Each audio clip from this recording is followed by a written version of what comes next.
اللہ تعالیٰ نے نا اس سورہ احقاف میں جنات کا بھی تذکرہ کیا ہے۔ جنات پر ایمان بھی، ایمان کا مطلب یہ یقین رکھنا کہ جنات کا وجود ہے، یہ بھی ایمان کا حصہ ہے۔ جنات کا منکر بھی اسلام سے خارج ہے، کیونکہ قرآن مجید سے، احادیث سے، تواتر سے یہ بات ثابت ہے کہ اللہ نے ایک مخلوق آگ سے بنائی ہے، ایک مخلوق بنائی ہے نور سے، جس کو کیا کہا جاتا ہے؟ فرشتہ۔ اردو میں، فارسی میں فرشتہ، انگلش میں اینجل، اور عربی میں ملک۔ عربی میں کیا کہتے ہیں؟ ملک، جس کی جمع ملائکہ ہوتے ہیں، ملائکتہ بہت آتا ہے نا قرآن مجید میں۔ تو گورے بھی مانتے ہیں اس کو، کیونکہ یہ تو آسمانی کتابوں سے تواتر سے ثابت ہے۔ تو اب یہ فرشتہ چونکہ مادی مخلوق نہیں ہے تو ہمیں وہ مخلوق نظر نہیں آتا۔ اب سائنس کا یہ کہنا ہے، سائنس تو یہاں تک، سائنس مادی چیزوں پہ تحقیق کر سکتی ہے بھائی جان، کچھ چیزیں سائنس کی دسترس سے کیا ہیں؟ خارج ہیں۔ اگر وہ دلائل سے ثابت ہو جائیں، دوسرے دلائل سے، تو ان کو مان لیا جائے، نہیں ثابت ہو تو نہیں مانا جائے۔ اب سارے پیغمبروں نے فرشتوں کے وجود کا بتایا ہے، حضرت موسیٰ، عیسیٰ علیہ السلام، موسیٰ علیہ السلام، داؤد علیہ السلام، تواتر سے، تبھی یہود و نصارہ اور مسلم سارے متفق ہیں کس کے وجود پر؟ فرشتوں کے۔ اسی طرح اللہ نے ایک مخلوق کو آگ سے بنایا، اس کو کیا کہا جاتا ہے؟ جن۔ چونکہ وہ انسانوں سے چھپی ہوئی ہے اس لیے اس کو کیا کہا جاتا ہے؟ جن۔ جن چھپی ہوئی چیز کو کہتے ہیں۔ مجنون کسے کہتے ہیں؟ جس کی عقل چھپی ہوئی ہو، پردہ پڑ گیا ہو، دیوانہ ہو گیا ہو۔ جنین اس بچے کو کہتے ہیں جو ماں کے پیٹ میں ہو، وہ بھی چھپا ہوا ہوتا ہے نا۔ فلما جن علیہ اللیل، قرآن کہتے ہیں جب رات چھا گئی، اندھیرا کر دیا رات نے، تو ہر وہ چیز جو چھپی، جنون اسی سے نکلا ہے۔ جنون پاگل ہو گیا نا، گویا دماغ ہی غائب ہو گیا ہے، ٹھیک ہے نا۔ تو ہر وہ چیز جو چھپی ہوئی ہوتی ہے نا، اس میں جیم ڈبل نون والا مادہ پایا جاتا ہے۔ تو جن کو بھی جن اس لیے کہتے ہیں کہ وہ ہوتا ہے لیکن نظر بولو نہیں آتا۔ تو اس کے بارے میں ہمارا عقیدہ کیا ہے جو اسلام نے ہمیں بتایا ہے؟ بھائی جنات بھی مکلف ہیں اعمال کے، ان میں اچھے بھی ہوتے ہیں اور ان میں برے بھی ہوتے ہیں۔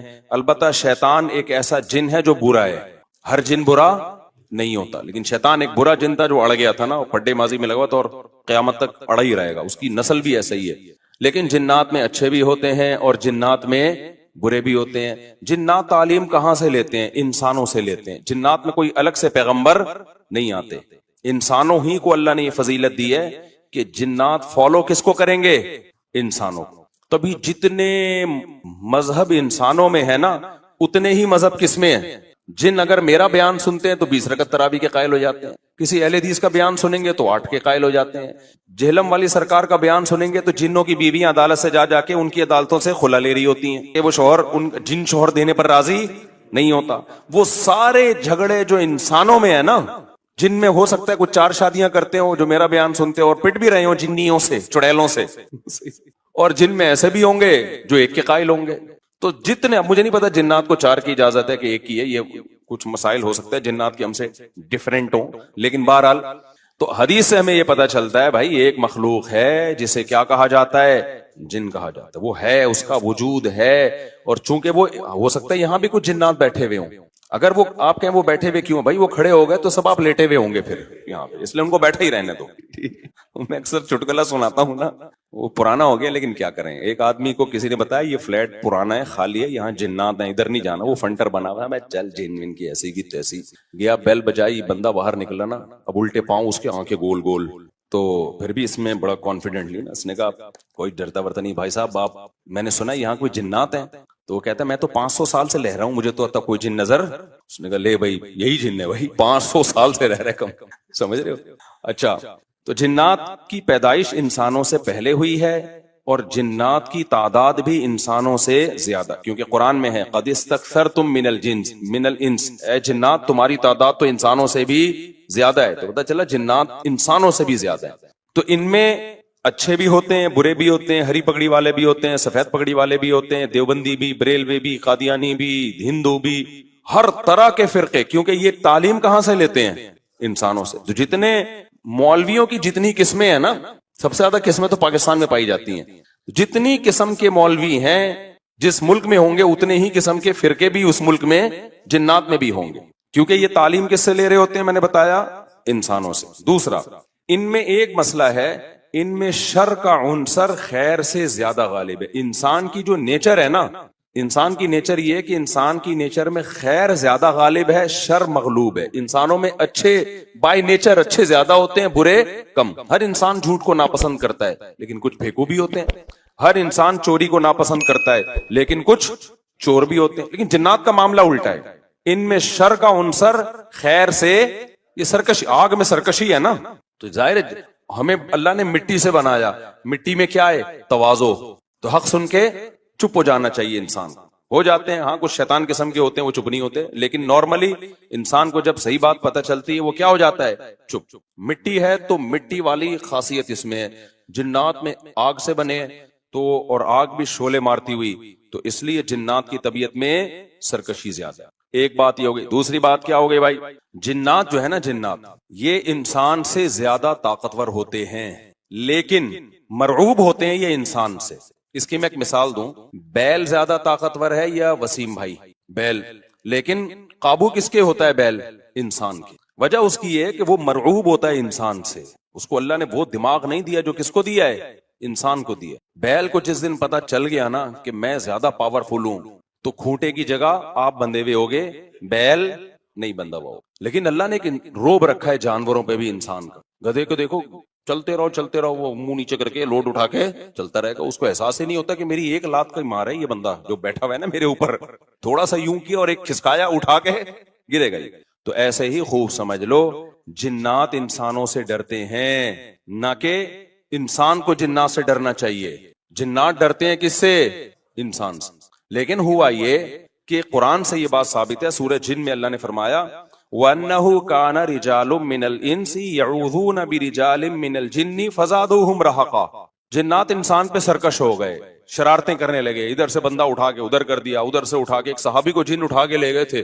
حضرت عمر رضی اللہ تعالیٰ عنہ کے دور میں ایک خاتون کا شوہر گم گیا، تو اس کی بیوی آئی حضرت عمر کے پاس کہ میرا میاں ہے ہی نہیں، پتہ نہیں کہاں گیا. حضرت عمر نے 4 سال کے بعد نا اس خاتون کا نکاح فسخ کرا دیا. یہ امام مالک کی دلیل ہے کہ 4 سال کے بعد نکاح فسخ ہو سکتا ہے. امام ابو حنیفہ کے جو فتوے ہیں نا، زیادہ تر انہوں نے حضرت علی اور عبداللہ بن مسعود کو فالو کیا. وجہ اس کی یہ کہ وہ کہتے تھے کہ، یعنی جو اس بارے میں حناف کہتے تھے، حضرت علی نے تینوں خلفاء کا زمانہ بھی دیکھا ہے اور نبی کا زمانہ بھی، تو ان کا علم باقی تینوں خلفاء سے زیادہ ہے. اس لیے فقہ حنفی میں حضرت علی اور عبداللہ بن مسعود کو بہت ترجیح دی گئی ہے.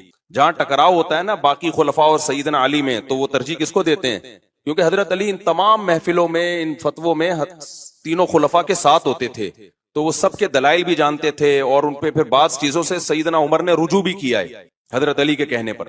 تو عمر کم تھی نا، علم حاصل کرنے کا موقع ان کو زیادہ ملا.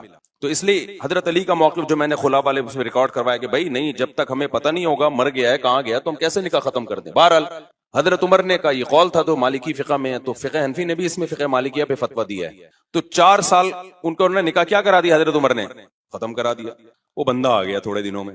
تو روایت میں آتا ہے حضرت عمر خوفزدہ ہو گئے نا کہ بھائی ایک بندہ کہہ رہا ہے میری بیوی آپ نے کسی اور کو کیسے دے دی. تو حضرت عمر نے پھر کہا بھائی اب تمہارے پاس 2 آپشن ہیں، یا تو تمہاری بیوی ہم تمہارے حوالے کر دیتے ہیں، یا پھر مہر لے لو، اس کو طلاق دے. یعنی حضرت عمر نے بھی اس پرانے نکاح ہی کو باقی رکھا ہے کہ بھئی اصل تو اسی کی ہے نا، تو اس لیے اب مہر لے کے چھوڑ دو اس کو. مقصد یہی ہوگا کہ ہم اس کا وہیں نکاح کرا دیتے ہیں. یا دوسرا آپشن یہ ہے کہ ٹھیک ہے بھئی اب تمہارے نے، اس نے کہا نہیں اب ظاہر ہے اب کسی اور مرد کے پاس چلی گئی ہے تو انسان کو اس میں غیرت بھی آتی ہے نا. انہوں نے کہا نہیں، میرا مہر مجھے واپس کر دیں، اب اسی کے ساتھ رہے، ٹھیک ہے نا. پھر حضرت عمر اس سے پوچھنے لگے ہوا کیا تھا. اس نے بتایا جن اٹھا کے لے گیا تھا. مصنف عبد الرزاق یا مصنف ابن ابی شیبہ کی روایت ہے، یہ جن اٹھا کے لے گیا تھا. تو بعض دفعہ ایسا ہوتا ہے کہ انسان کو جن بولو اغوا کر لیتا ہے. تو قرآن کیا کہتا ہے؟ لیکن آپ لوگ کے ساتھ نہیں ہوگا، خدا کا واسطہ جنات کو زیادہ لفٹ نہ کراؤ. پوری سیٹ اپ ہمارا برباد ہو گیا اس چکر میں. صحابہ میں بھی ایک واقعہ ہو گیا نا، یہ تھوڑی کہ ہر گھر میں جن یہ کر رہا ہے، دوسرے گھر میں جن وہ کر رہا ہے، تو تیسرے گھر میں جن نندوں کو لڑا رہا ہے، چوتھے گھر میں جن ساسوں کو لڑا رہا ہے. ہمارا تو پورا پروگرام یہیں سے شروع ہوتا ہے یہیں پہ ختم ہوتا ہے. ایک آدھ سینکڑوں میں کوئی ہو سکتا ہے جن اٹھا کے لے جائے، پھر واپس بھی کر کے میرا خیال ہے دے گیا. اچھا، تو قرآن میں سورہ جن میں آتا ہے انہو کان رجال من الانس، جنات نے خود ہی یہ بات کہی کہ ہم سے انسان ڈرنے لگے اور ہم سے پناہ لینے لگے. یعوذون برجال من الجن، ہم جیسے اللہ کی پناہ میں آتے ہیں نا مصیبتوں سے بچنے کے لیے، اعوذ باللہ ہم کہتے ہیں اللہ میں تیری پناہ میں آتا ہوں. تو لوگوں نے کیا کیا تھا, مشرکین نے جنات کی پناہ میں آنا شروع کر دیا کہ جنات ہمیں مصیبتوں سے بچائیں گے. تو جب جنات کو یہ لگا نا کہ ہم ڈرتے ہیں انسان سے اور یہ ہمیں اتنی ویلیو دے رہا ہے کہ یہ مصیبتوں سے بچنے کے لیے ہمارا سہارا لے رہا ہے, تو اس چیز نے جنات کو انسانوں پہ سرکش بنا دیا اور جنات اپنی اوقات سے باہر نکل گئے. یہ بالکل ایسا ہی ہے جیسے کمزور سا باریک سا ٹی بی کا مریض ہو اور محلے کے بدماشوں کے دماغ میں کسی نے جا کے ڈرا دیا کہ بھائی یہ دیکھنے میں ایسا لگتا ہے, اندر سے یہ بہت زرخیز ہے, بہت خطرناک ہے. بار بار جب یہ پروپیگنڈا ہوگا تو وہ جو پتلا سا ہے نا اس کو بھی احساس ہونے لگے کہ شاید میں واقعی میں کوئی بہت بڑا فنٹر ہوں, وہ بھی سینہ چوڑا کر کے چلنا شروع کر دے گا. کسی دن کسی نے ایک چپٹ لگائی تو ڈھیر ہو جائے گا وہ. تو جب انسان کی ناجائز تعریف ہوتی ہے وہ اپنے بارے میں غلط فہمی میں مبتلا, تو جنات بھی اپنے بارے میں یہ سمجھنے لگے کہ یار یہ اتنے بڑے بڑے انسان جو کیا کیا چیزیں ایجاد کرتے ہیں, لوہے کو پگھلا کے تلواریں بنا لی انہوں نے, اور جہاز ایجاد کر لیے, راکٹ ایجاد کر لیے, یہ کر لیا وہ کر لیا, تو یہ ہم سے ڈر رہے ہیں. ٹھک ٹھک ٹھک ٹھک بڑے بڑے سائنسدان بھی ہم سے کانپ رہے ہیں کہ پتہ نہیں مجھ پہ کسی نے کچھ کر دیا ہے اور یہ جنات یہ کر سکتے ہیں. تو جنات کو لگا کہ بھائی یہ اس سے کھیلو, اس سے کیا کرو, جیسے آپ کے جیب میں بندوق نہیں ہے لیکن کوئی ڈر رہا ہے. ہمارے ایک دوست کے ساتھ کیا ہوا, ایک ڈاکو آیا, وہ ڈاکو بھی کوئی بیچارہ نیا نیا ڈاکو بنا تھا, بیچارہ تو نہیں کہنا چاہیے ڈاکو مخت کو. تو انہوں نے کیا کیا, یوں کیا نا, یوں. یہ رفیع بھائی کا قصہ ہے, ہمارے رفیع بھائی نے بچے ہوئے ہیں, اللہ ان کو بچا کے رکھے, ورنہ حرکت انہوں نے ایسی کی تھی کہ اب تک ڈیلیٹ ہو چکے ہوتے یہ, کیونکہ یہ ڈاکو آج کل ایسے نہیں ہے یوں کرو تو بھاگ جائیں. تو انہوں نے کیا کیا, انگلی سے نا یوں, وہ سمجھا پسٹل ہے, بس یوں یوں دکھایا, وہ بھاگ گیا. تو مجھے آ کے بتا رہے ہیں کہ ڈاکو آیا تھا, میں نے جیب سے یوں کیا, یوں. میں نے کہا رفیع بھائی کوئی دعائیں کام آ گئی ہیں آپ کے. ابھی پرسوں پھر 2 بندے ڈاکوؤں نے شہید کر دیے, 2 بندے جوان گلشن معمار میں. ایک کے تو جبڑے میں گولی لگی ہے, بہت بڑے تاجر تھے وہ, یہ ہمارا گارڈ ہے نا, اس کے پیچھے نمازیں پڑھی ہیں انہوں نے, وہ تو جبڑے میں گولی لگی ہے, منہ کے اندر گھسی ہے, وہ تو ہاسپٹل میں ایڈمٹ ہے, ان کے ساتھ جو دوسرا تھا وہ تو شہید ہوئی, پرسوں کی بات ہے. تو مرتے رہو, تمہاری قسمت میں یہی ہے بھائی. جب تک احتجاج نہیں کرو گے نا, ان کے خلاف نکلو گے نہیں, ان کے گھروں کو گھیرو گے نہیں, دھرنے مار کے بیٹھو گے نہیں نا, بددعائیں 27ویں رات کو اٹھ کے ریکارڈ کروا کے نہیں دو گے, اس وقت تک کراچی کے مسئلے حل ہونے والے. کیونکہ ہماری گورنمنٹ کو پتا ہے کہ ان سے بڑا بےغیرت, کراچی والوں سے بڑا بےغیرت اس کائنات میں کوئی ہے نہیں. تو ان بےغیرتوں کو کوٹتے رہو, پیٹتے رہو, یہ اسی کام کے لیے بنے ہیں یہ. تو باقی بڑے بےغیرت ہیں, میں حکمرانوں کو برا نہیں کہتا, قسم اٹھا کے کہا جا سکتا ہے کہ کراچی والوں سے بڑا بےغیرت مجھ سمیت کوئی بھی نہیں ہے. تو ہماری قسمت میں ہے, مرتے رہو, جنازے اٹھتے رہیں گے. کبھی کوئی بددعا فلسطین اسرائیل کے خلاف بددعائیں دے رہے ہیں, دینی چاہیے. ان بےغیرتوں کے خلاف بھی تو بددعائیں دو یار.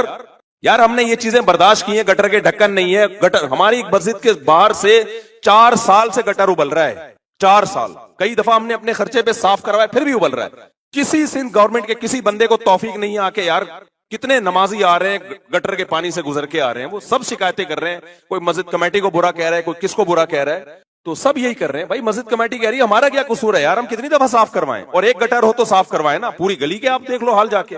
ہم نے پھر بھی برداشت کر لیا, لیکن یار انسانی قتل کون برداشت کر سکتا ہے. ہر دن 4 6 5 10 جوان موتیں کراچی میں ہو رہی ہیں, جوان موتیں. جن کے گھروں میں جنازے اٹھتے ہیں ان سے جا کے پوچھو کیا حال ہوتا ہوگا. لیکن یہ قوم بے حس ہے, یہ سڑکوں پہ نہیں نکلے گی. اس کی قسمت میں ہے کہ پٹو مرو, تمہاری قسمت میں ہے یہ. تو بھائی نکلو, جا کے گھیرو یار, ان حکمرانوں کے گھروں کو گھیرو, بولو بغیر تو یہ انسان ہے, یہ گدے گھوڑے نہیں یہاں پہ رہتے ہیں. ہر جب میں مسجد سے نکلتا ہوں نا, پھر خبر آتی ہے 2 بندے آج وہاں قتل کر دیے, 3 بندے, اور سارے اپنے ریلیٹیو ہوتے ہیں. کوئی فلانے کا فلاں جاننے والا, کوئی اس کا. یہ دنیا کے کسی ملک میں ایسی دھاندلی ہوتی ہے کہ یار, دنیا کے کسی ملک میں یہ بغیرتی ہوتی ہے. تو مارے کھاتے رہو, مرتے رہو. بھی پرسوں جماعت اسلامی کے کسی کارکن کو شہید کر دیا. کتنے نیک آدمی تھے وہ, کتنے ان کے چہرے پہ کیسی رونق تھی, کیا گھر میں ان کے کوہرام مچا ہوا ہوگا یار. ذرا سی بات پہ بندہ مارنا ان کے لیے. پچھلے سال سویڈن سے ایک میاں بیوی کا جوڑا آیا ہوا, بچہ چھوٹا ساتھ میں, سویڈن سے چند دنوں کے لیے آئے تھے وہ کراچی. بیوی کے سامنے جوان شوہر کی لاش تڑپ رہی تھی. بچے پہ کیا گزرے گی جو اپنے باپ کو اس طرح سے مرتبہ دیکھے گا. تو انتظار کرو اپنی باری کا, اور کچھ بھی نہیں ہے. اور ایسی بے حس قوم ہے نا, جو مرتا ہے وہ بھی احتجاج نہیں کرتا, اس کے بھی رشتہ دار